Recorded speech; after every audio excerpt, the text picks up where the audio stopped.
తాకట్లో ఉన్న బంగారాన్ని విడిపించి ఆ రోజున మార్కెట్ ధర కట్టి మిగిలిన డబ్బును మీకు అందిస్తుంది కొమ్మూరి గోల్డ్. సంస్కృతి కార్యక్రమానికి స్వాగతం. నేను మీ విజిత.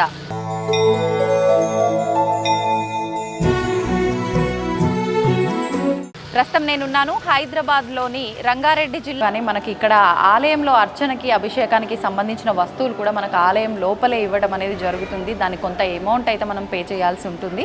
అయితే మొత్తానికైతే నేను ఆలయం లోపలికి వచ్చేసాను. స్వామివారి అభిషేకానికి తైలాభిషేకానికి సంబంధించిన వస్తువులన్నీ కూడా తీసుకోవడం జరిగింది. ఆ తర్వాత మనం నవగ్రహ ప్రదక్షిణ చేసుకొని 9 ప్రదక్షిణలు నవగ్రహాలకు చేసుకున్న అనంతరం తర్వాత శనేశ్వరుడి ఆలయంలోకి వెళ్ళి అభిషేకము పూజా కార్యక్రమాలు అయిపోయిన తర్వాత కాళ్ళు కడుక్కొని మనకు ఇక్కడే ఇంకా కొన్ని ఉప ఆలయాలు కూడా ఉన్నాయి. ఆ ఆలయ దర్శనం చేసుకోవడం ఇక్కడ ఆనవాయితీగా వస్తుంది. పదండి నాతో పాటు మీరు కూడా శనేశ్వరుడి ఆలయంలోకి.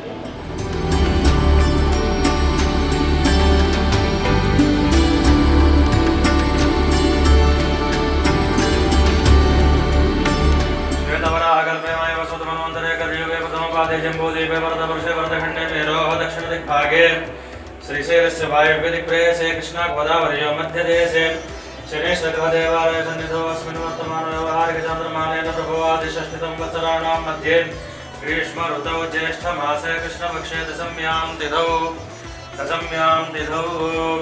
यजमानस्य जन्मनक्षत्रवसादो नामनक्षत्रवसादो जन्मांशवसादो नामांशवसादो जन्मराशिवसादो नामराशिवसादो अष्टकवर्गगोचारलग्नवसादो शनेश्वरग्रहस्थानेषु समग्निरग्निभिस्करस्तन्नस्तपतु सूर्यः संवातो वात्परवा सरस्वामिने नमः. नीलाञ्जनसमाभासं भविपुत्रं यमाग्रजं छायामार्ताण्डसम्भूतं शनेश्वरस्वामिने नमः. ॐ सद्यो जातं प्रपद्यामि सद्यो जाताय वै नमो नमः. भवे भवेनाथ भवे भवस्वमां भवोद्भवाय नमः. कालाय नमः. कलविकरणाय नमो बलविकरणाय नमो बलाय नमः. ब्रह्माधिपतिर्ब्रह्मणोऽधिपतिर्ब्रह्मा शिवो मे अस्तु सदाशिवो. ॐ शनीश्वराय नमः. ॐ शान्ताय नमः. ॐ सर्वाभीष्टप्रदायिने नमः. ॐ शरण्याय नमः. ॐ वरेण्याय नमः. ॐ सुरलोकविहारिणे नमः.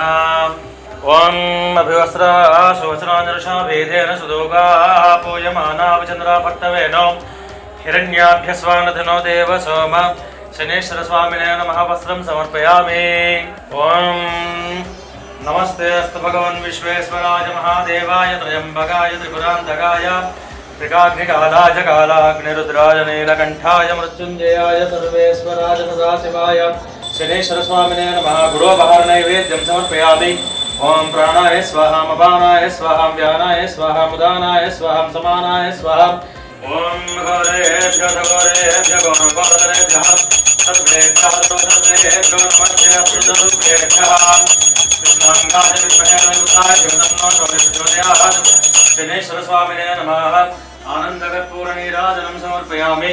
नीराजन अनन्तरं शुद्धाचमनीयं समर्पयामि.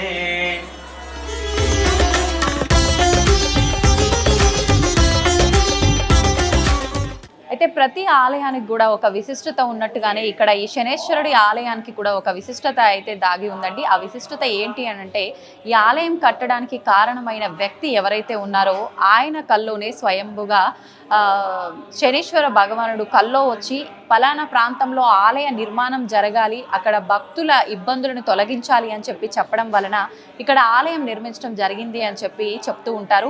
అసలు ఏంటి ఇంకా ఇక్కడ విశిష్టత ఏంటి, ఇంకా అసలు ఈ ఆలయం నిర్మించటం వెనక ఎటువంటి కథలు దాగి ఉన్నాయో ఆలయ అర్చకులు చక్రవర్తి గారు ఉన్నారు మనతో పాటు. ఇప్పుడు వారితో మాట్లాడి మరిన్ని విషయాలు తెలుసుకుందాం. నమస్కారం అండి. నమస్కారం. అయితే నేను ఈ ఆలయం దగ్గరకు వచ్చే ముందర నేను కొన్ని విషయాలు తెలుసుకోవడం జరిగింది. అప్పుడు నాకు తెలిసిన విషయం ఏంటి అంటే స్వయాన శని భగవానుడే ఇక్కడ ఆలయ నిర్మాణానికి కారణమైన వ్యక్తి కలలో వచ్చి ఇక్కడ ఆలయం నిర్మించమని చెప్పారు అని విన్నానండి. అది ఎంతవరకు వాస్తవం? అవునమ్మా, ఈ ఆలయాన్ని నిర్మించిన ఆయన శ్రీ అనిల్ శర్మ గారు.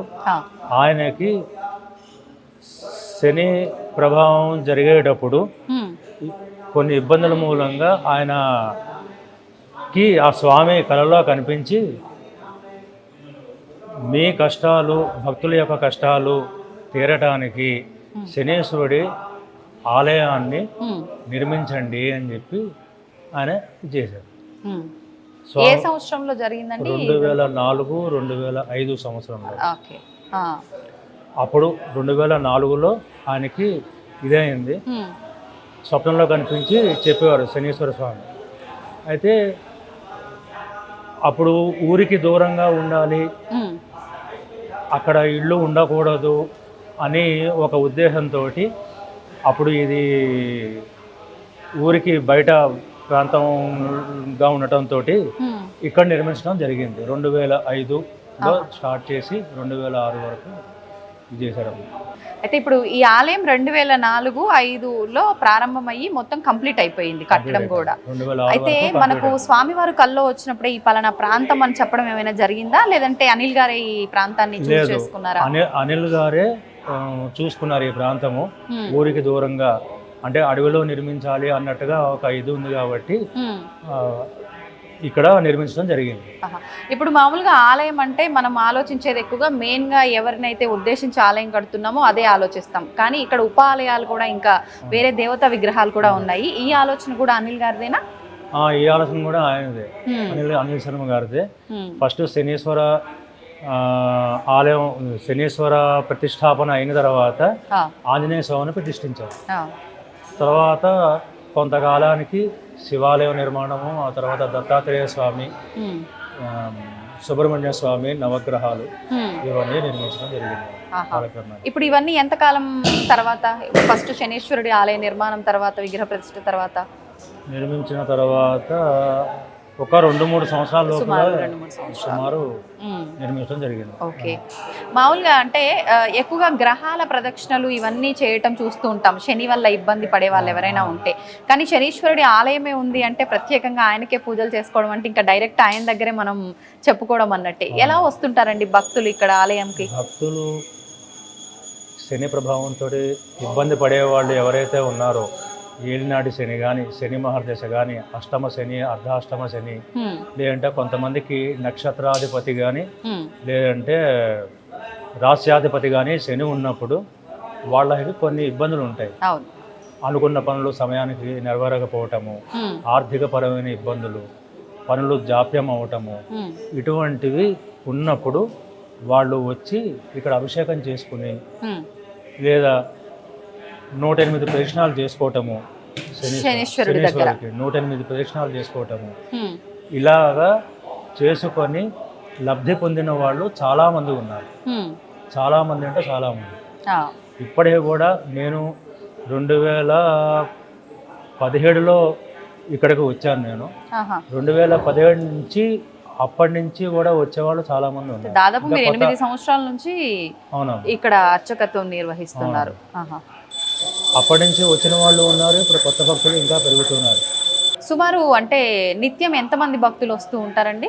అంటే శనివారం నాడు మనకి ఎక్కువ ఉంటారు జనాలు. శనివారం నాడు ఒక 200-300 మంది దాకా వస్తారు. విశేషమైన రోజులు శని జయంతి, శని త్రయోదశి లేదా శని అమావాస్య నాడు జనం తాకిడి ఎక్కువ ఉంది. సుమారు ఒక 1000-1500 మంది దాకా ప్రత్యేకమైన రోజుల్లో 1000-1500 మంది. నిత్యము శనీశ్వరుడికి అభిషేకం 1-2 జరుగుతూనే ఉంటాయి వాళ్ళ ఇదిని బట్టి. ఓకే. అంటే అభిషేకాలు, తైలాభిషేకం వీటితో పాటు అర్చనలు, వీటితో పాటు ప్రత్యేకమైన పూజలు కూడా ఇంకేమైనా నిర్వహిస్తుంటారా ఇక్కడ? అంటే ప్రత్యేకమైన పూజలు కూడా ఉంటాయమ్మా. శనిగ్రహ శాంతి హోమం అని చెప్పి ప్రత్యేకంగా ఉంటుంది. అది కాకుండా జపాలు చేయించుకునే వాళ్ళు కూడా వచ్చి జపాలు చేయించుకుంటూ ఉంటారు. జపాలు జరుగుతూ ఉంటాయి, హోమాలు. అఘోర పాశుపత హోమం కూడా ఇక్కడ నిర్వహిస్తుంటారని విన్నాను. అది ఏ రోజున నిర్వహిస్తూ ఉంటారు? శని త్రయోదశి, శని అమావాస్య, శని జయంతి రోజున ఉంటుంది. అంటే సామూహికంగా ఉంటుందా ఈ హోమాలన్నీ కూడా? లేదు మేము వ్యక్తిగతంగా పర్సనల్ గా అంటే వాళ్ళకి అలా కూడా చేస్తూ ఉంటారు? వ్యక్తిగతంగా కూడా కావాలంటే చేస్తాం. ఓకే. అంటే బేసిక్గా ఇప్పుడు శని భగవానుడు అనగానే మీరు అన్నట్టుగా అష్టమ శని, అర్ధాష్టమ శని, ఏలినాటి శని వీళ్ళొక్కరే కాదు, ఎటువంటి ఇబ్బంది ఉన్న వాళ్ళైనా శని భగవాన్ని ఆరాధిస్తే ఇబ్బందులు తొలగిస్తాడు అంటారు. అది వాస్తవమే అంటారా? అవునమ్మా. అసలు మెయిన్ ఏంటంటే ఒకటి నవగ్రహాల యొక్క సారం మొత్తము శనీశ్వరుల్లో ఉంది. అంచేత ఆ శనీశ్వరుని ఒక్కడిని పూజిస్తే ఎటువంటి కష్టమైనా సరే అలా తొలగిపోతుంది. కలియుగానికి రాహువు అండ్ శని వీళ్ళిద్దరూ గ్రహాలలో గ్రహాలను రాహువు అండ్ శనీశ్వరుడు. మామూలుగా అంటే ఏ ఆలయంలోకి వెళ్ళినా కూడా చాలా మంది ఒక కన్ఫ్యూజన్ స్టేటస్ లో ఉండిపోతుంటారు. అంటే ముందుగా ఏ దేవుణ్ణి దర్శించుకోవాలి ఏంటి అని చెప్పి. ఇంకొక విషయం, ప్రత్యేకించి శనేశ్వరుడి ఆలయంకి వెళ్ళినా, నవగ్రహాల దగ్గరికి వెళ్ళినా ముందుగా గ్రహాల ప్రదక్షిణలు అయిపోయిన తర్వాత కాళ్ళు కడుక్కొని ఉప ఆలయాలు కానివ్వండి, ప్రధాన ఆలయంలో దర్శనం చేసుకోవాలి. ఇలాంటివి ఇక్కడ ప్రత్యేకించి అలాంటి విధానం ఏదైనా ఉందండి? ఇక్కడనే కాదమ్మా, ఏ ఆలయానికి వెళ్ళినా ఫస్ట్ నవగ్రహ ప్రదక్షిణ చేసుకోవాలి. ఇక్కడ ఏంటంటే శనీశ్వరుడు అనే అతను కూడా గ్రహము కాబట్టి నవగ్రహ ప్రదక్షిణ అయిన తర్వాత శనీశ్వరుడికి కూడా ప్రదక్షిణ చేసుకొని 8 లేదా 19 ప్రదక్షిణలు చేసుకొని తైలాభిషేకం అయిన తర్వాత బయటికి వెళ్ళి కాళ్ళు కడుక్కొని తర్వాత శివాలయంలో అర్చన చేయించుకోవాలి. అది అయిన వెంటనే ఉపాలయాలు ఆంజనేయ స్వామి, దత్తాత్రేయుడు, మన సుబ్రహ్మణ్య స్వామి వాళ్ళ దర్శనం చేసుకుంటాం. ఓకే. అంటే ప్రత్యేకించి ఇన్ని వారాలు గనక వస్తే ఆ శని ఇబ్బందులు తొలగిపోతాయని, లేకపోతే మనం అనుకున్న కోరికలు నెరవేరుతాయని కానీ ఏదైనా ఉందా అండి? ఉందండి. అంటే వాళ్ళు పడేటువంటి ఇబ్బందులను బట్టి ఇప్పుడు ఏలినాటి శని 7.5 సంవత్సరాలు ఉంటుంది. 7.5 సంవత్సరాలు చేసుకుంటే మంచిది. ఇబ్బంది కలగదు. ఇబ్బంది ఏదైనా వచ్చినా అది అలాగా తొలగిపోతుంది. కొంతమందికి 1 వారము 2 వారాలు చేసుకోగానే మేమేం చెప్తాం, మామూలుగా 8 వారాలు లేదా 19 వారాలు చేసుకుంటే మంచిది అని చెప్తాం. అయితే కొంతమందికి 1 వారము 2 వారాలు 3 వారాలు చేసుకోగానే వాళ్ళ సమస్య పరిష్కారం అయిపోతుంది. కొంతమంది తిరిగి వచ్చేవాళ్ళు ఉంటారు, రాని వాళ్ళు ఉంటారు. వాళ్ళ ఇష్టం. మేమేం చెప్తామంటే ఏలినాడు శని ఉన్నప్పుడు చేసుకుంటే మంచిది. ఎందుకంటే 7.5 సంవత్సరాలు ఎప్పుడు ఎటువంటి ఇబ్బంది కలుగుతుంది అన్నది తెలియదు. అటువంటి టైంలో ఏంటంటే ఆ 7.5 సంవత్సరాలు కంటిన్యూస్గా చేసుకోమని చెప్తాం మేము. ఇప్పుడు మనకి ఇక్కడ ప్రధానంగా శనేశ్వరుడి ఆలయమే ప్రధానం కాబట్టి ఓన్లీ అంటే మీరు ఇందాక అన్నట్టుగా శని అమావాస్య, శని త్రయోదశి ఇలాంటి విశేషమైన రోజుల్లోనే ఇక్కడ ఎక్కువగా ఉంటుందా? లేదు అంటే మనకు ఉపాలయాలుగా శివయ్య ఉన్నాడు, మిగతా దేవుళ్ళు కూడా ఉన్నారు, అవి వాళ్ళకి సంబంధించిన విశేషమైన రోజుల్లో కూడా కార్యక్రమాలు విశేషమైన రోజుల్లో కూడా కార్యక్రమాలు ఉంటాయి. ఇప్పుడు శివరాత్రి రోజున పొద్దున్న తెల్లవారుజామున 4 గంటల దగ్గర నుంచి రాత్రి 12-1 గంట వరకు అభిషేకాలు జరుగుతూనే ఉంటాయి. ఓకే. ఆరుద్ర నక్షత్రం అప్పుడు అభిషేకాలు జరుగుతూ ఉంటాయి. సోమవారాల్లో అభిషేకాలు జరుగుతూనే ఉంటాయి. పొద్దున ప్రదోషకాల అభిషేకము విశేషం. ఇప్పుడు శనేశ్వరుడికి కూడా ప్రదోషకాల అభిషేకాలు విశేషమేమో కదా, ఇక్కడ కూడా అలా జరుగుతూ ఉంటాయా? ఆలయ సమయం ఏంటండి? వేళలు రోజు ఆలయ సమయాలు శనివారం నాడు ఉదయం 5 గంటల నుంచి 12:30-1 గంట భక్తుల యొక్క రద్దీని బట్టి ఒకసారి 2 కూడా అవుతూ ఉంటుంది. సాయంత్రం 5 దగ్గర నుంచి 8-8:30 వరకు ప్రతిరోజు కూడా. శనివారం నాడు. మిగతా రోజుల్లో 6:30-7 ఆ టైం నుంచి 12:30 దాకా. సాయంత్రం 6 దగ్గర నుంచి 8 వరకు. సోమవారం నుంచి శనివారం. ఓకే. ఇప్పుడు మీరు అన్నట్టుగా ఈ వారాలు చేసే వాళ్ళు ఉన్నారు కదా, 9 శనివారాలు, లేకపోతే మనం ఒక మొక్కుకొని ఇన్ని శనివారాలు అనుకున్న వాళ్ళు, అది చేస్తున్నంత కాలం ఏమైనా నియమాలు పాటించాలంటారా? ఆ ఒక్కరోజు నియమం పాటించవలసింది. ఎటువంటి నియమాలు పాటించాలంటారు? ఒక పూట ఏకభుక్తం అంటారు, అంటే ఒక పూట తినటము, సాయంత్రం పూట ఉపవాసం ఉండటము. శనివారం కాబట్టి సాధారణంగా ఉపవాసం ఉంటారు ఎక్కువ శాతం మంది. ఉల్లిపాయ వెల్లుల్లిపాయ తినకుండా ఉండటం. ఏ పూజ చేసినా కూడా ఆ వారానికి సంబంధించి ఏ దేవతకి చేసినా కూడా ఆ నియమాలు పాటించవలసింది. అది శనీశ్వరుడికి చేసినా, లేదా శివుడికి చేసినా, సుబ్రహ్మణ్య స్వామికి చేసినా, లేదా మంగళవారం నాడు ఆంజనేయ స్వామికి చేసుకున్నా కూడా, దత్తాత్రేయుడికి చేసుకున్నా కూడా ఆ నియమం పాటించవలసింది ఆ రోజుల్లో. అంటే మొత్తానికైతే మనకు ముఖ్యమైన రోజుల్లో అయితే 1000 నుంచి 1500 మంది, దాదాపు శనివారాల్లో అయితే 100-200 మంది, 200-300 మంది సుమారుగా వస్తుంటారు. మొత్తానికి ఒక విశేషమైన ఆలయాన్ని అయితే స్వామివారి ఆయనంతటా ఆయన అనిల్ శర్మ గారి కల్లో రావటము చేయటం, ఇదంతా అందరికీ మంచి చేయడం కోసమే భగవంతుడు మనమున్న దగ్గరికి రావడం అంటే ఇదేనేమో కదండి. ధన్యవాదాలండి, చాలా చక్కగా వివరించారు. చాలా మంచి ఆలోచన అండి మీది. స్వామివారు మీ కల్లో వచ్చి చెప్పడం అంటే అది మామూలు విషయం కాదు. ఆయన కల్లోకి రావటము, ఆయన చెప్పినట్టుగానే మీరు ఆలయం నిర్మించడం అనేది నిజంగా మా అందరి అదృష్టంగా భావిస్తున్నాం సార్. నమస్తే. ఓం శం శనీశ్వరాయ నమః.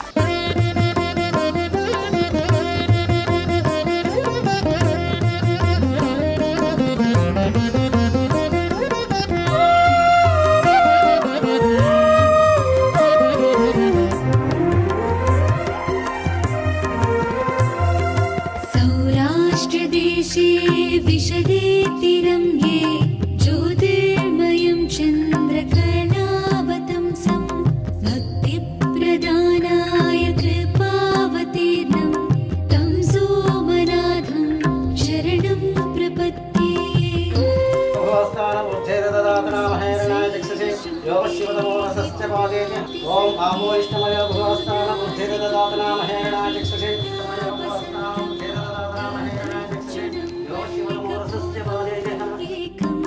नमामि संसारसमुद्रसेतुम्।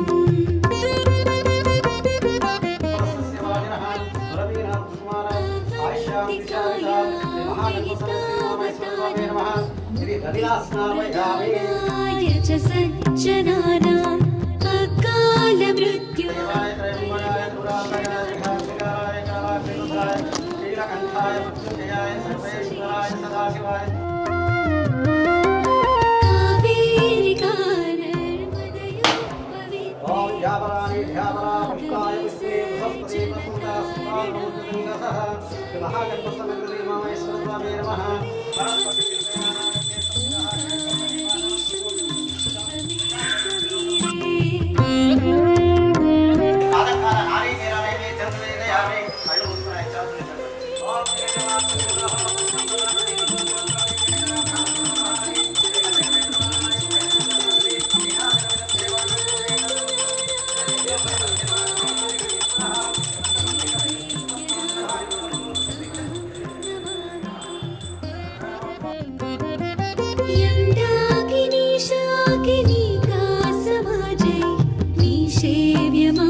रक्ष रक्षो महेश्वरः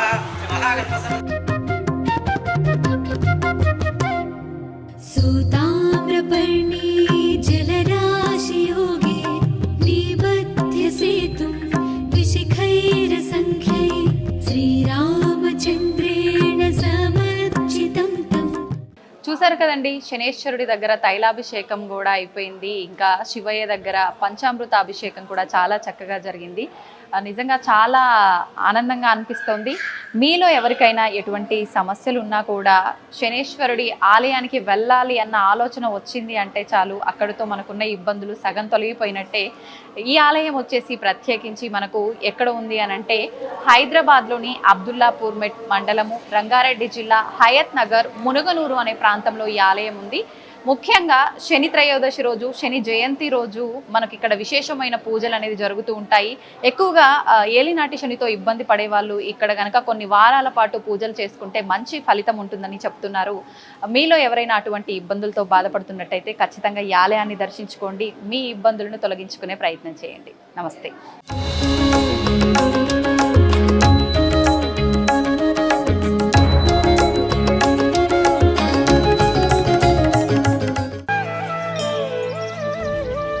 తవ్వండి, తవ్వుతూనే శివలింగం. పరమాత్మకు జీవా సరే, దాన్ని అట్లా కప్పేసేయండి, చూపించదండి. Krishna is there. మూర్తి పూజ కాదు, సాక్షాత్ బ్రజేంద్ర నందన భగవాన్ ఉన్నారు మూర్తిలో. ఏమీ ఆశించకుండా ఆరాధించే వాళ్ళు కూడా ఉన్నారా ప్రభుజీ? నిజమైన భక్తి అంటే మనకు తెలియదు కాబట్టి